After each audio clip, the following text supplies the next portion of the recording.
Daryl Thompson, born here in Oakland, raised in Anchorage, Alaska. Spent a lot of my summers here in Oakland. My pops was here, other family members, grandparents, and all that. So I was back and forth from Oakland to Anchorage, Alaska, quite a bit growing up. Moved here after high school, 1980. Just going to Laney College, and always been an artist. Taking art there. Just trying to come here to go to California Arts and Crafts, and my pops did a little trick job on me, trying to make me do some other shit. But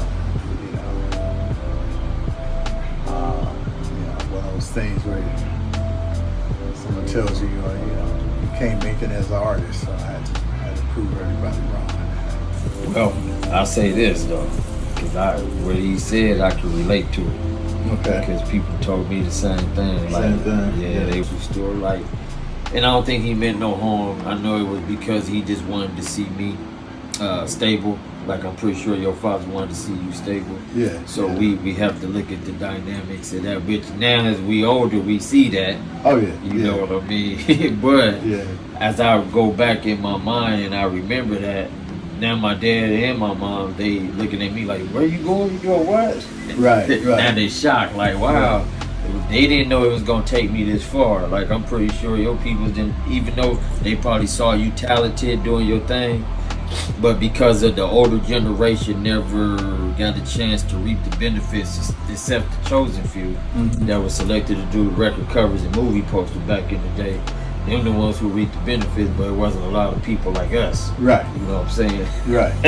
Exactly. So yeah.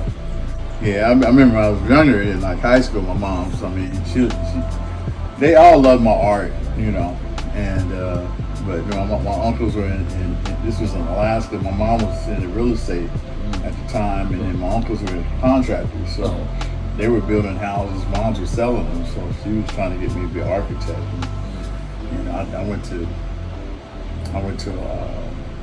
junior high. I went to a drafting class for a short time. I hated it. Oh yeah. I hated drafting. It was Couldn't get loose, huh? Some bullshit. it wasn't for me. I'll put it that way. It wasn't bullshit, but it wasn't for me. So I went back to the art class. They took me and said, "Okay, you want to go back to art class?" Yeah, man, this is not me. So, but I understood where she was coming from. I had another uncle that was an engineer and stuff. So, but the main thing I think that hit me was growing up in Alaska. It was pretty unique because most of the black folks I knew had their own business, and through my family, like my uncles were contractors, they had their own construction company and stuff. My mom went to Alaska as a barber. Back in the early 50s, so she was, she's always had a barber shop or whatever. She started doing real estate when I was probably third grade. She did real estate up until the time I graduated. She did both real estate and barber? She did both. Okay. She did both, but mostly real estate up until the time I kind of think I graduated high school, and then she went back and was straight beautician, barber, and did that up until she was about in her 70s. Ain't that something? Wow, that's deep. Yeah. So, I mean, she was so good at it to where she had diabetes, so her eyesight started getting bad, but she was still cutting better fades than anybody in town. That's because it was in her soul, like repetition. Exactly. Here's another thing that's interesting that we have similarity. My mom is a hairstylist. She's been doing hair since she was young. Okay. And to this very day, she's still doing hair in the industry. Who actually stayed in Anchorage, Alaska way back in the 80s. Okay. So I had people out there. What was the last name? Walk. I knew some Walkers, man. Out there in Anchorage? Yeah. Okay, one of my uncles, his name is Noah, that's his first name, but he actually was an artist as well. So when I was a kid, he had a drawing tip, but he had the old school wood kind that had that little slant on it. Okay. and I was like a little youngster, and he would be sitting on a little chair, and he would be drawing like the old school Jackson 5 cartoons. Oh wow! He would be redoing it and mimicking it. Yeah. He was clean with it. He did the Marvin Gaye album cover with the juke joint scene and all that. Okay. And as a kid, I was like standing around his table and looking like, man, like that's tight. Mm-hmm. That word tight wasn't even now. Right. In my mind, it was good. Right. And he would draw Bugs Bunny. Nevertheless, that I would say is my sort of my stepping stone into the art world from watching him, watching Schoolhouse Rock, looking at record covers. My favorite record covers is Cameo, where the lady is pointing into the sky, Okay. and they say with the chrome style. Yeah. My next record cover I like is Lakeside, where they dress like the old school gangsters and Okay, stuff with the okay. pinstripe suits. Right. Like the way they colored in the people's skin and the clothes. The clothes. Yeah. That was tight, man. Yeah. My That was cousins. airbrush too. Oh, that was airbrush? Yeah. Wow, they were some good illustrators. That's photo. What they call it, photo retouching, but that's what airbrush then. started as. You know, and Yeah. another good record cover was my cousins, the Brother Johnsons, the one where it's a glam, and they had that Galaxy with them with the guitars with Yeah. that. Yeah. I used to always stare at that, like with the sparkles, and I'd be like, damn, man, the letters was fresh.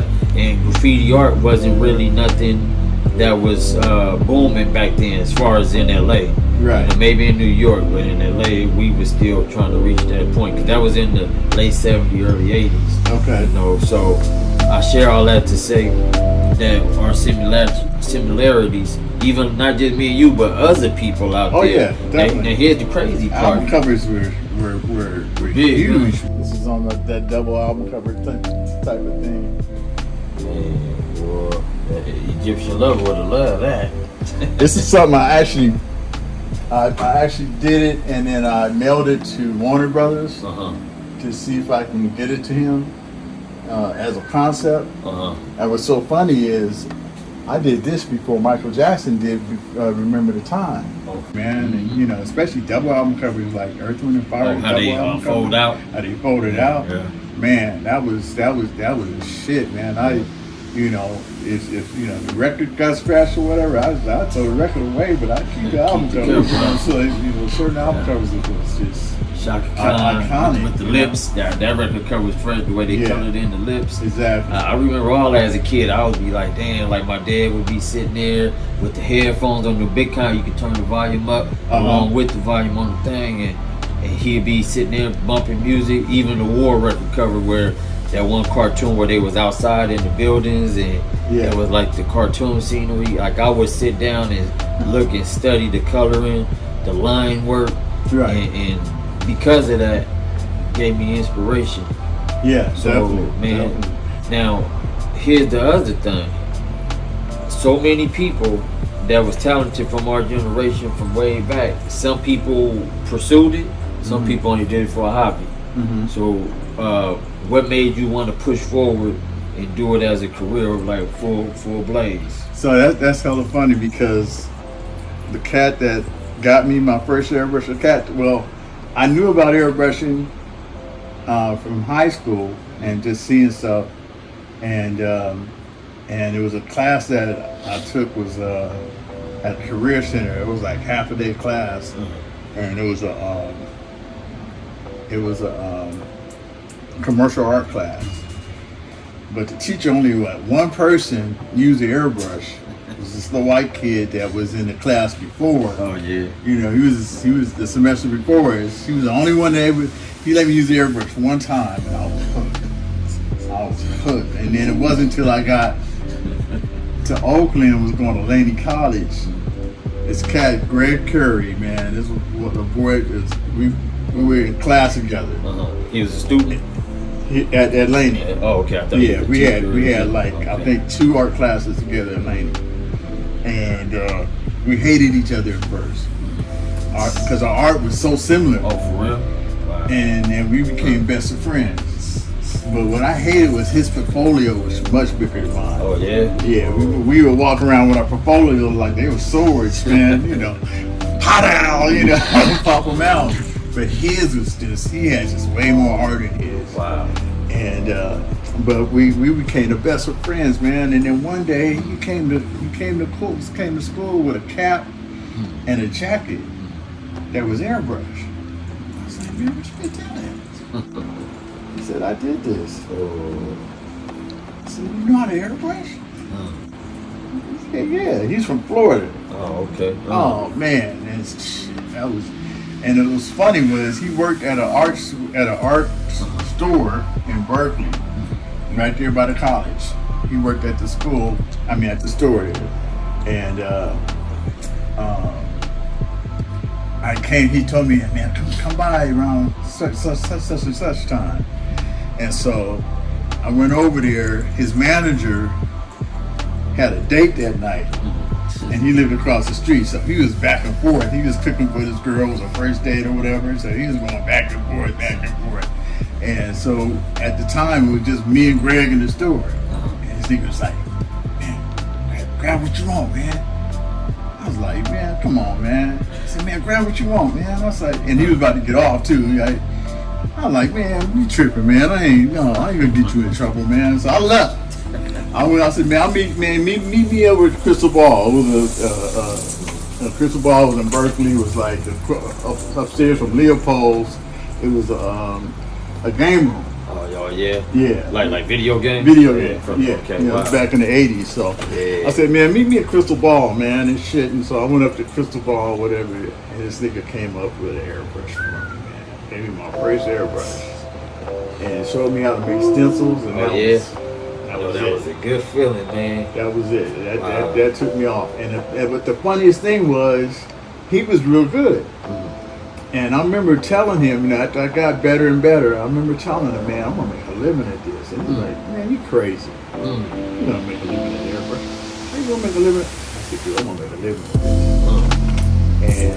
And at 24, I started.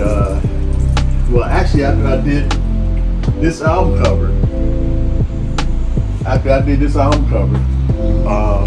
But I was starting doing shirts. I was doing shirts. I was doing all kind of stuff for people already. And then I left here and went back to Alaska because my pops had got cancer. My stepfather got cancer, and so I went back there like urgent. And that's when I started my first airbrush spot in a mall in Alaska. At a store called Humdinkers in Alaska. It was at Northway Mall. And man, when I tell you, dude, it was so crazy that I didn't have to pay for anything. They paid for the paint. All I had to do was come in with my airbrushes. What year was this? It was that was 85, I think. Could be you. So I might have your work. And I would take a picture and be like, man, was this you? That would be crazy. That would be crazy. I've got work around the world, man, and it's funny because, just think about that, man. In this day and age with Facebook and Instagram and stuff, people hit me up and they'll show me pictures of stuff that they still have that I did 30 years ago. And they'll send me a picture, and I was like, damn. Don't it feel good to see it though? It feel good when you see that. I totally forgot I did that shit, man. But I'm Daryl Thompson, and I am Oakland Ink, and this is what I create.